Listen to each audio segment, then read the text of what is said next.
여러분 인생 살면서요, 많은 감동의 순간들을 맞이했을 것입니다. 한번 이렇게 돌아보았을 때 어느 순간이 제일 감동적이었습니까? 결혼한 첫 열매, 아이가 태어났을 때 그 간호사가 그 아이를 품에 안고 보여주올 때 그 아이를 처음 대면하는 순간 그때 여러분 감동이 어땠을까요?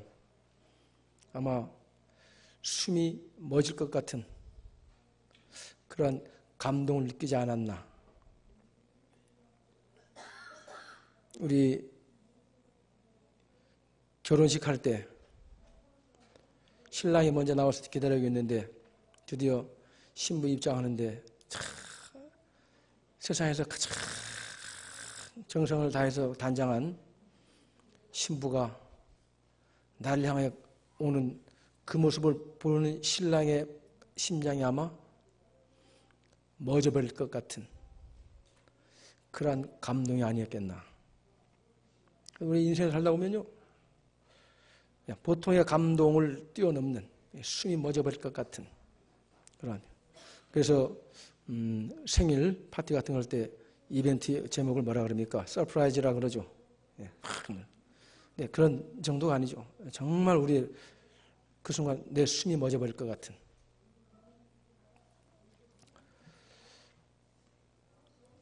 누군가는 다 그런 감동을 체험하고 살고 있는데 과연 우리는 날마다 우리와 동행하시는 예수님과의 관계 속에서 그러한 감동을 체험하는 경험을 여러분 어느 정도 하십니까? 지금도 그러한 감동을 체험하면서 오늘 예배를 드리고 있다면 그분은 정말 행복한 사람인 것입니다. 한번 따라 하십니다. 예배는 감동이다. 숨이 멎어버릴 것 같은 감격과 감동이 있어야 돼요. 할렐루야. 할렐루야 찬양, 내가 찬양을 하는데 우리가 같이 그 찬양에 같이 마음을 통참해 가면서 그 찬양의 가사와 그 찬양의 웅장한 그 멜로디 속에 하나님이 우리의 찬양을 기쁨으로 받으시는 그 영광을 바라보면서 그 순간 숨이 멎어버릴 것 같은 그러한 감동. 성만찬을 대하는데 나를 위하여 십자가에 못 박혀 피 흘려 죽기까지 하신 그 예수님의 그 말로 다할 수 없는 그 사랑의 증거 앞에서 그 성만찬을 떡과 잔을 받는 순간 숨이 멎어버릴 것 같은 그런 감동.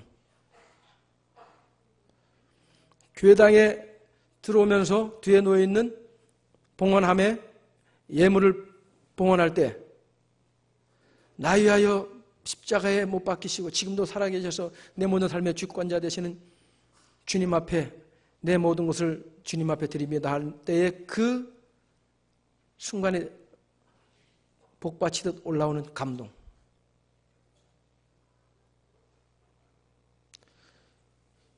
한 주간 동안 사노라고 이리 치이고 저리 치여서 심신이 쇠잔해졌습니다. 그런데 교회 예배당에 본당에 들어와서 자리에 딱 앉는 순간 주님이 따스한 품 안에 그 사랑을 느낄 때 그때 복받쳐 오르는 그 감동. 찬양을 부르는데 어쩐지 이 찬양이 예전 같지 않고 이 찬양의 가사 하나하나가 살아 움직이는 그 찬양을 부를 때 숨이 멎어버릴 것 같은 더 이상 찬양의 가사를 따라갈 수 없는 숨 막히는 그 감동.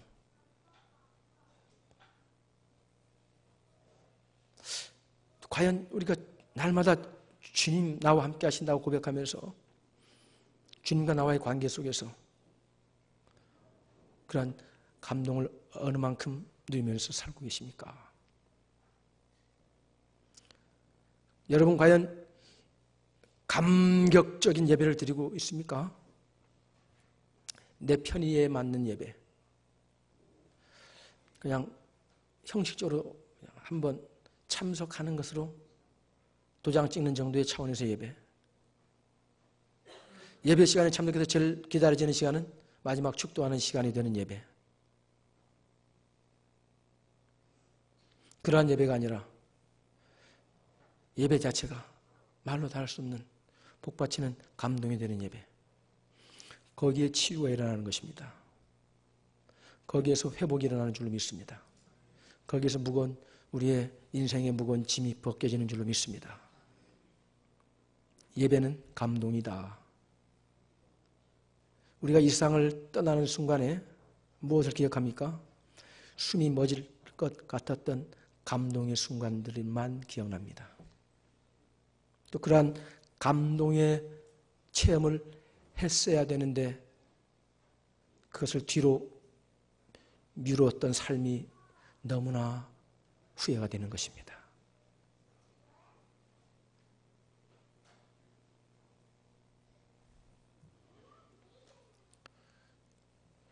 오늘 본문은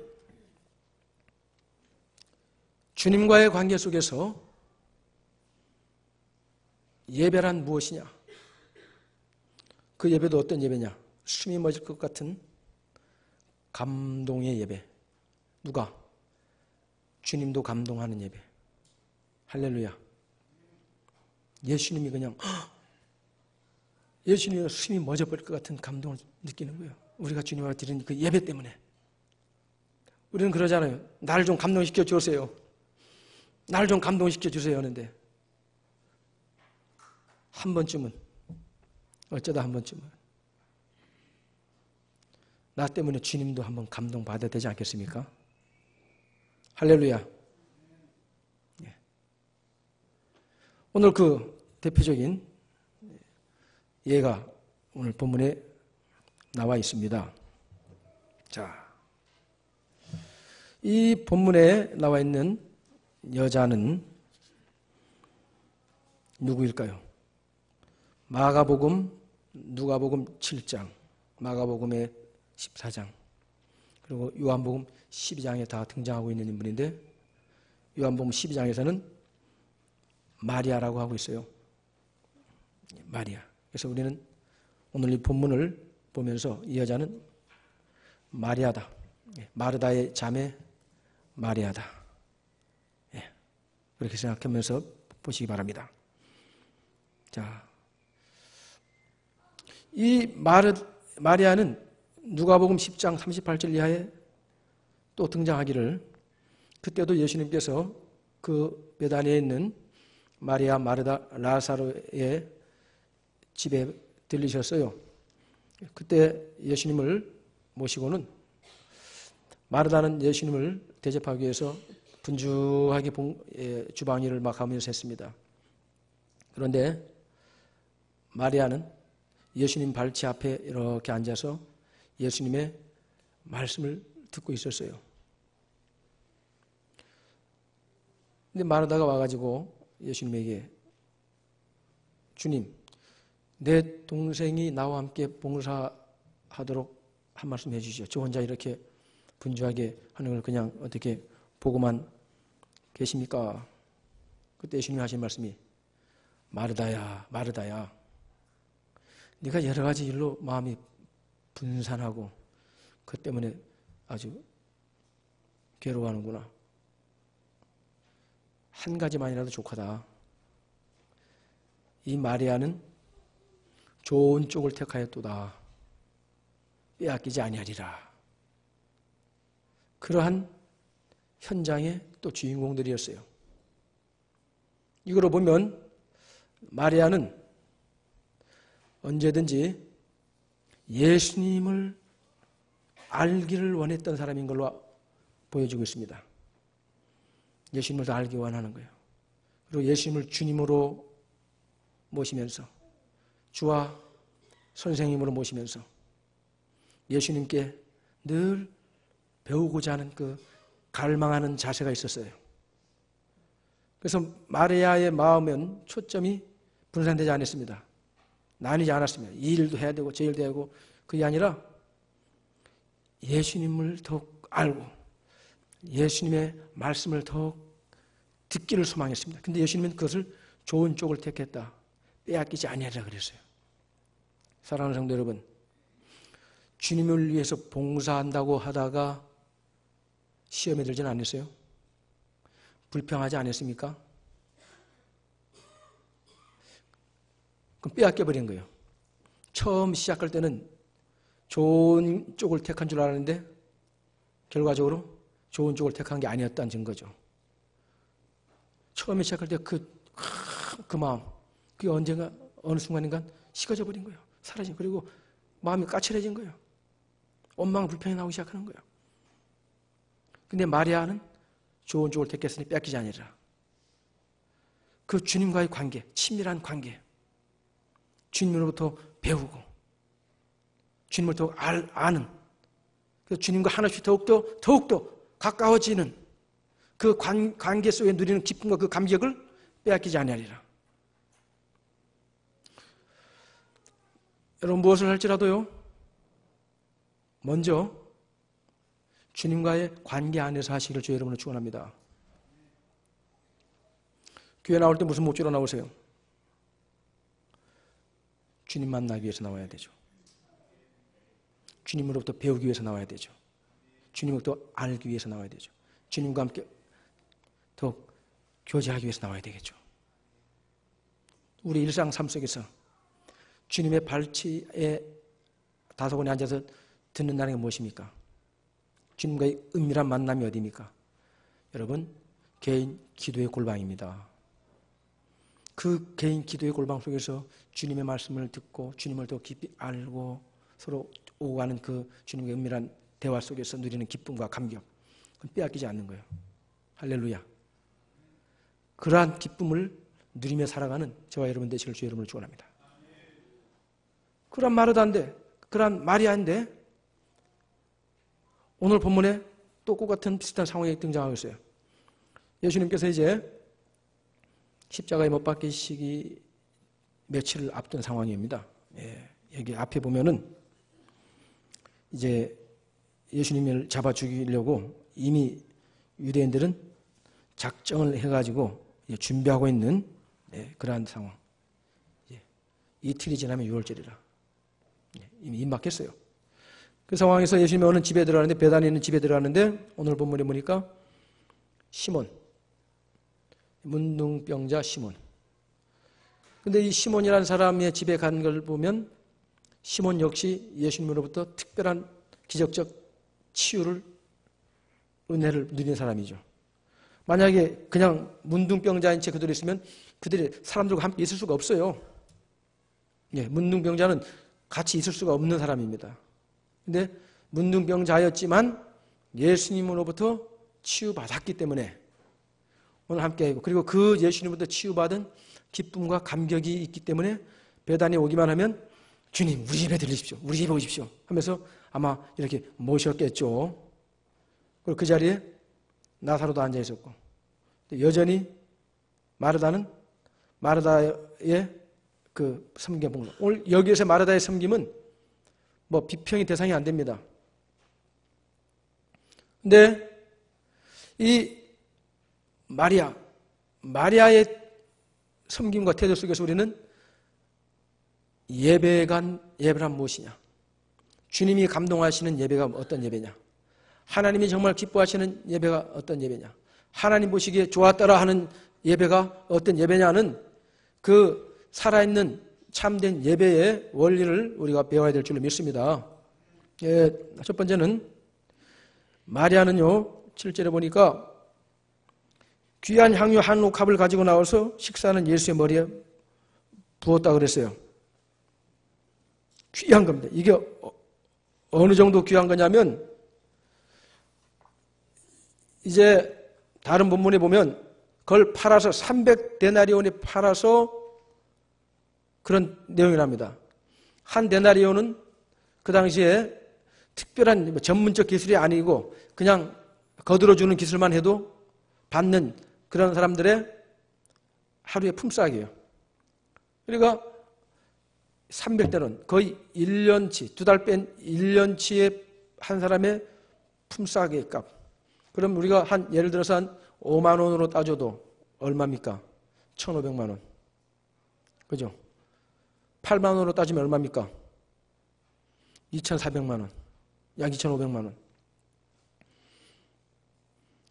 이 정도에 되는 비싼 가격이 비싼 것을 주님을 위해서 깨뜨려 버렸어요. 자, 마리아인들 그 옥합 안에 들어있는 것이 얼마나 비싸고 소중한 것이라는 것을 마리아인들 모르겠습니까? 알고 있죠.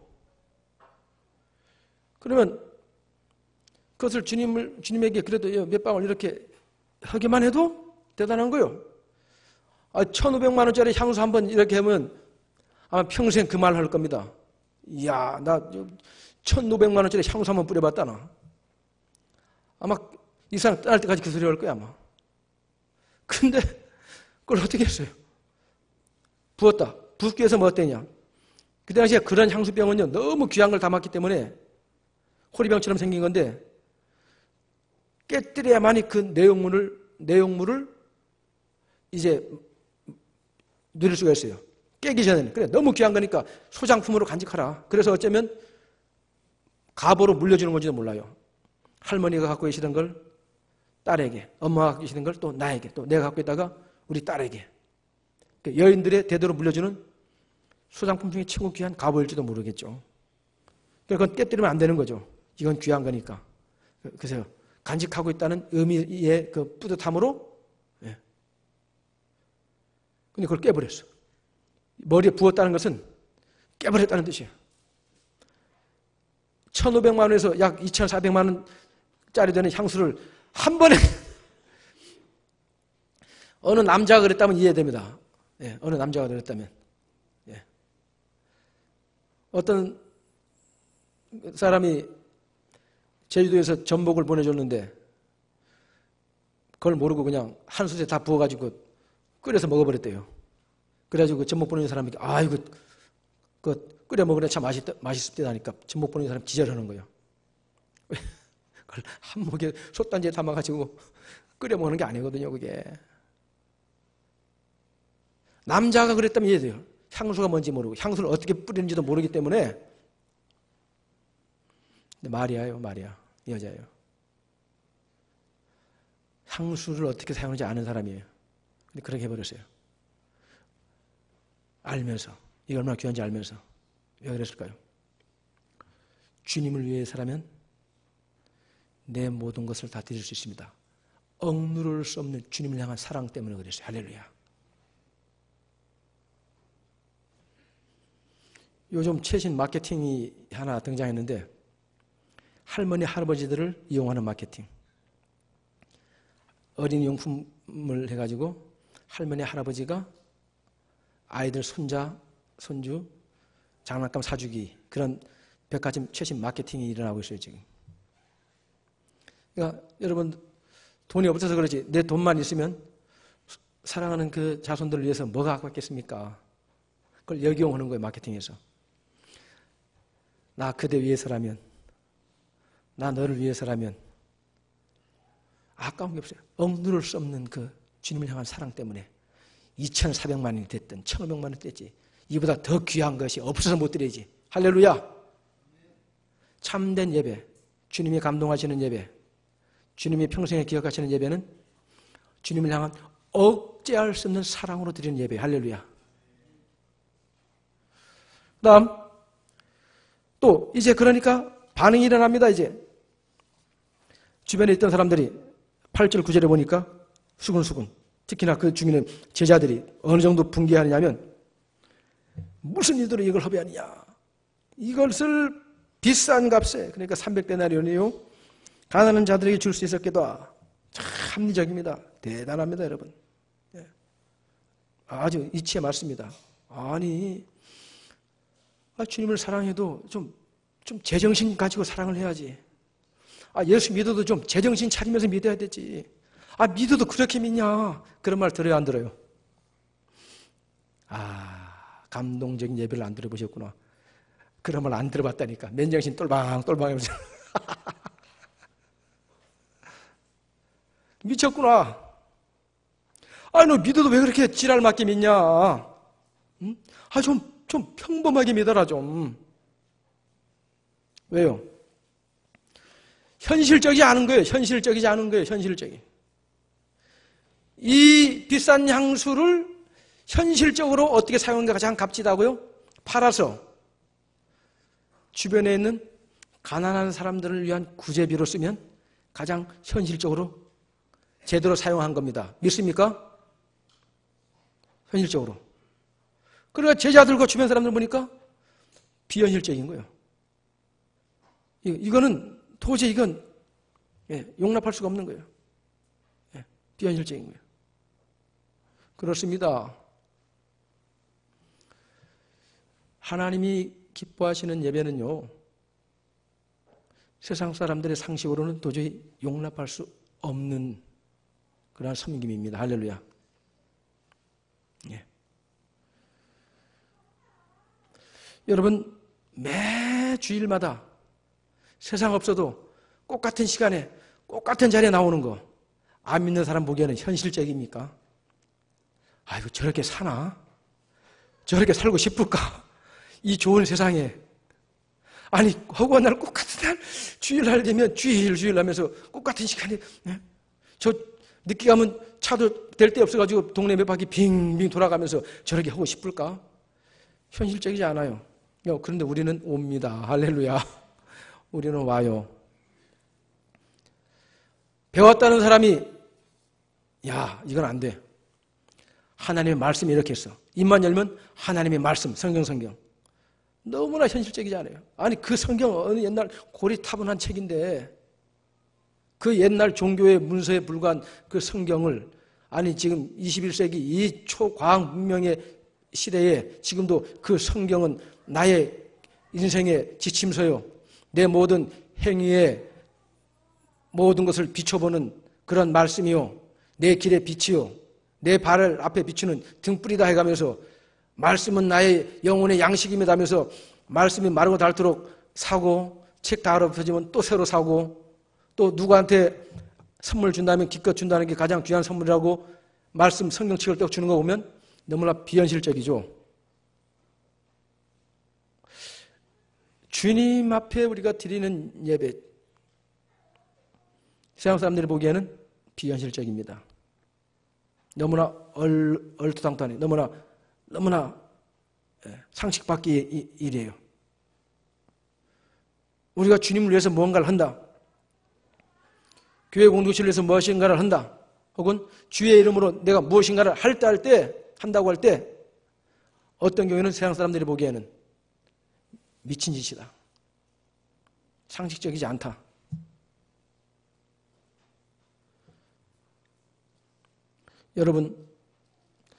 여러분들이 주님을 위해서 드리는 예배, 여러분들의 섬김의 내용을 주변 사람들이 볼 때, 야, 저거는 정말 지나치다 라고 할 만큼의 섬김을 하고 있습니까? 주변 사람들이 볼 때는, 야, 저거 너무 지나치지 않나? 꼭 저렇게까지 해야 되나? 할 만큼의 그러한 예배를 드리고 있습니까?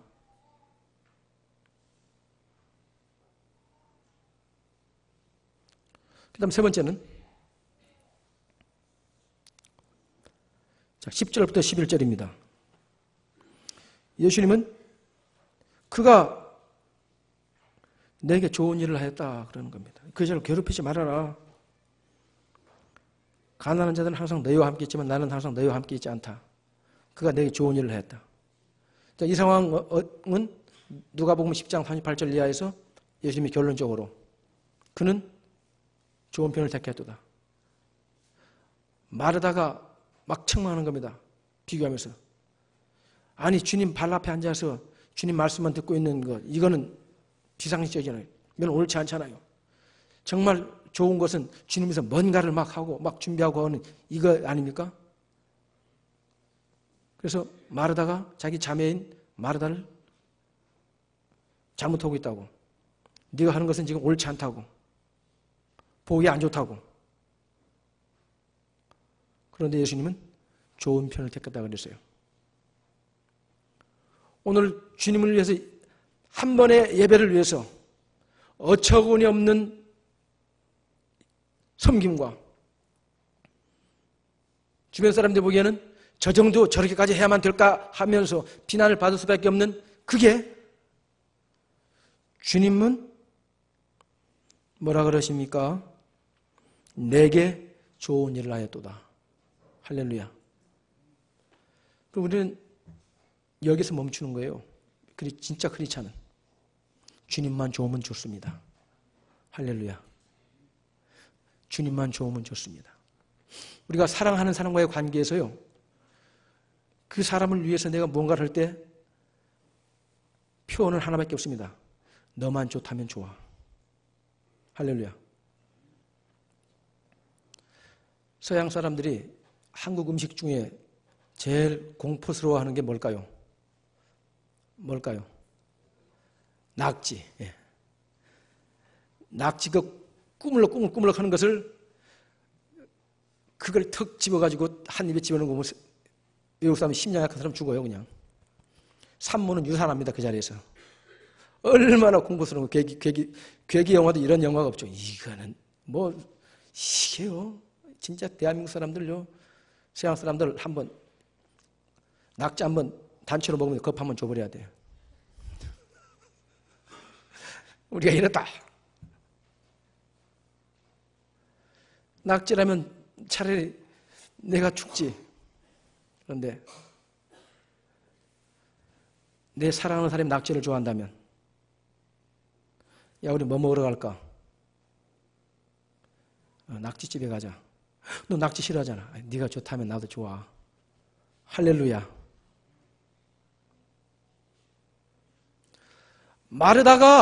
마리아가 이 옥합을 깨뜨려서 주님을 쏟아부을 때 주변 사람들이 아이고 진짜 헌신하네. 헌신은 저렇게 하는 거야. 광고해 줄 알았을까요? 아니요. 손가락질 할 거 다 알았습니다. 뒤에서 수구순 할 거 다 알았습니다. 여러분 교회를 제대로 하려면요, 뒤에서 수구순 할 거 각오하셔야 돼. 다 칭찬해 줄 알죠? 아이고 아무 집사님처럼 해야 돼. 여러분 보면서 뭘 까죠? 아니요. 어쩌면 아이고 지랄을 맡기도 봉사하네. 티내려고 하네. 직분 받으려고 저 지랄을 하는 거지. 여러분 용어를 내가 죄송합니다. 그냥 쓰는 거예요, 그냥. 그렇습니다. 마리아가 그거 모를까요? 근데 내 조라고 하는 게 아니에요. 나를 위하여 십자가에 못 박혀 주시고 나를 위하여 생명의 피를 흘려주시고 나를 그 피로 값을 주고 사신 주님, 당신이 좋다면 내가 당신이 좋아하는 일을 하면서 사람들로부터 오해를 받고 핀잔을 받고 수군거림을 당해도 나는 개의치 않습니다. 주님만이 좋다면. 할렐루야. 오늘 이 설교 준비할 때 유명한 노래가 생각나는데 가사만 좀 바꿔서 나 주님께 드릴 말 있네 오늘 밤 문득 드릴 말 있네 나 예수님께 모두 드리리 터질 것 같은 이 내 사랑을 주님 위해서라면 나는 못할 게 없네 별을 따다가 주님 두 손에 가득 담아드리리 나 예수님께 드릴 게 있네 오늘 이 시간 드릴 게 있네 할렐루야 주님 위해서라면 나 못할 게 없네 믿습니까? 사람들은 비난합니다 멍청한 짓 한다고 지나치다고 너무하다고 우리 교회 어느 성도님이 어머니를 추억할 때마다 하는 말씀이 있어요.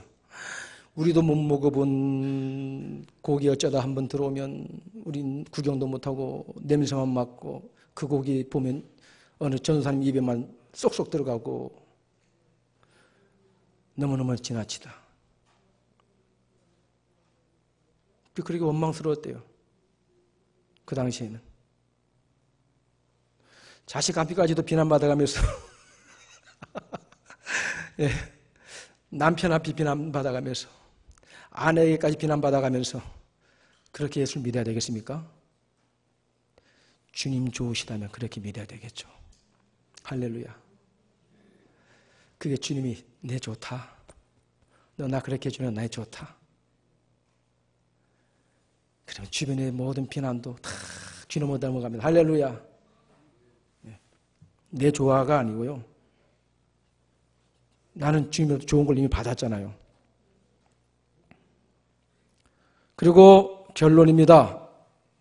12절 13절에 내 장래를 위하여 함이니라. 마리아는 예수님의 장래를 위한 게 아니에요. 그냥 예수님 좋은 것을 한다고 자기는 최선을 다한 건데요. 예수님은 그것을 자신의 장래를 위한 것으로 그렇게 쳐준 거예요. 할렐루야. 이 다음에 천국 가면 깜짝 놀랍니다.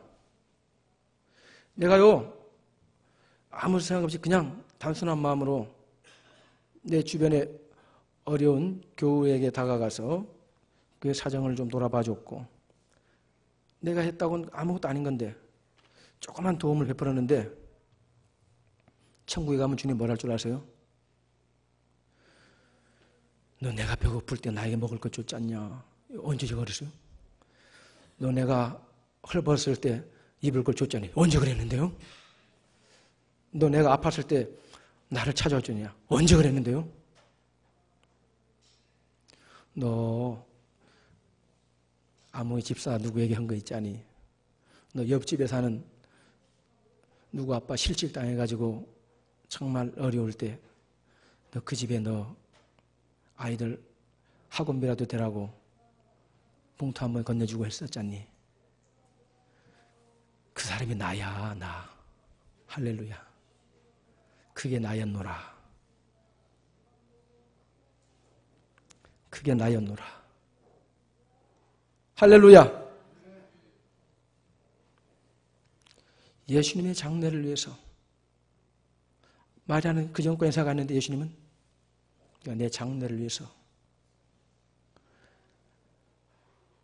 최고의 예를, 인생이 이 세상에서 이별함에 있어서 할 수 있는 마지막 최고의 예를 다한 것이 염을 해드리고 하는 거 아니겠어요? 그래서 본래 전통적으로 뭡니까? 자손들이 다 해서 저도 목사 안수 받고 제일 먼저요. 1호 성도님. 정말로 제 무릎팍에 머리에 벤 채 세상 떠났어요. 그래서 진짜 너무 편안하게 가가지고 아들 보고 어이 솜 좀 갖고 와보세요. 그래서 솜을 코 위에 올려놨더니 그래서 좀 눌러보세요. 그래서 솜이 움직이면 살아있는 거고 솜털이 안 움직이면 죽은 거니까 그렇게 배웠으니까 해가지고는 죽었나 살았나.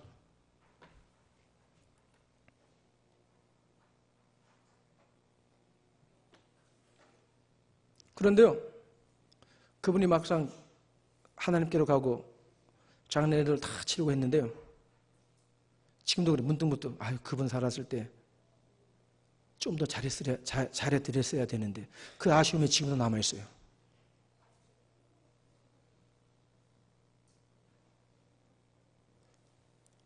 눈에 보이는 예수님, 주의 이름으로 내가 섬기는 사람들입니다. 할렐루야.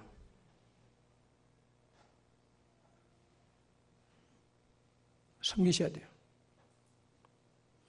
예배를 드리되 주님이 감동하는 예배를 드리셔야 돼요.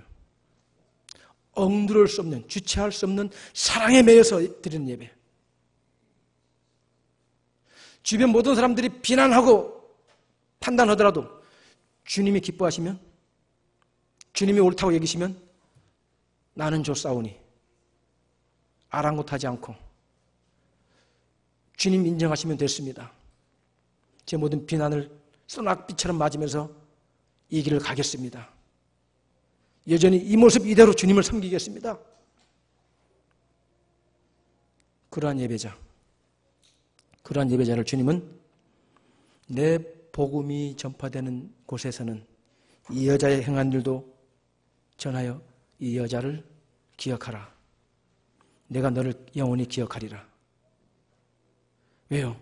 주님이 이 땅의 공생의 삶을 살아가는 동안 수많은 사람을 만났고 3년 동안 가르친 제자들도 있었지만 그때까지 공생의 삶 속에서 주님 앞에 정말 하나님이 감동하실 수밖에 없는 예배다운 예배를 드렸기 때문인 것입니다. 할렐루야. 하나님은 지금도 예배자를 찾으십니다. 하나님이 기억하는 예배자, 하나님이 좋게 보시는 예배자, 내가 너를 기억하리라. 내가 너를 기억하리라. 우리 그런 예배자가 되어지시기를 주의 이름으로 축원드립니다. 기도하겠습니다.